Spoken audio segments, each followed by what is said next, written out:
business owners utilize what's known as a subscription or membership-based website. And these are websites that offer protected content that you can only access if you have a subscription or membership, which can be free but is usually paid. So as a business owner, there's a big benefit to these websites because you can earn a side income from them as well as promote your business. And during the COVID-19 pandemic, when everything was shut down, these websites were wildly popular because people could access content, videos, and other information without leaving their home. But it's important that you understand some legal implications behind running these types of websites. So I'm going to talk about that in depth in today's video. So let's get started. The right lawyer makes the difference. AFJ Law Group. I'm attorney Alexis Johnson of AFJ Law Group, a business litigation firm specializing in all things business and real estate transactions. If you haven't yet, please like and subscribe to our YouTube channel so you can continue to receive informative legal videos like this one.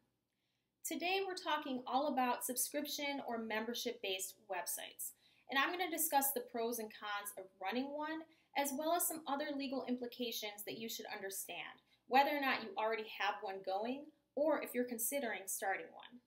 But if you have questions, please reach out to my team, afjlawgroup.com, or you can call or text us at 248-266-2135. So let's talk about some of the pros and cons of running a membership website. There are a lot of benefits to running a membership-based website. The main one being that you can earn a supplemental income while promoting your brand.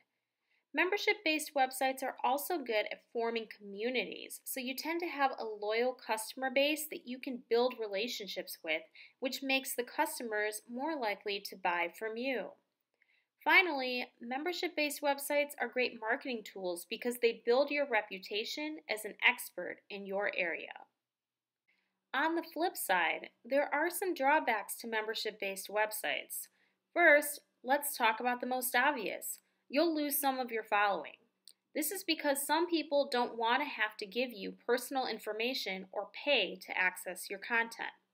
This also means that some people might actually sign up only to leave after a short period of time. Membership-based websites also require continuous promoting of the site in order to keep membership full, which can be added time and expense for a busy business owner. You also have to immediately address technical issues because people don't want to pay for something that they can't access continuously. One thing that you definitely need for a membership website, regardless of if you're charging for membership or not, is what's called a user agreement. A user agreement is a legal document that highlights the terms and conditions of being a member. Without a user agreement, you're left unprotected and could face potential liability down the road.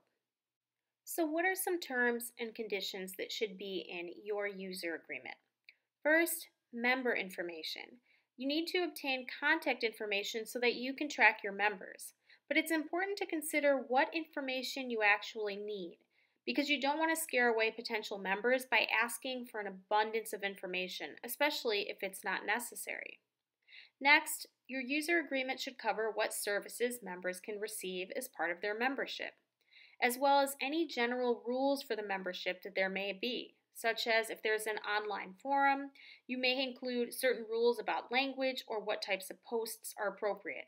This is really going to be case by case depending on the type of business that you have. You should also have a disclaimer, which can shield you from potential liability for anyone relying on your content. Check out our YouTube video talking about disclaimers as well as privacy policies, which I'll link to in the comments. Privacy policy will talk about what information is collected as well as how that information is used.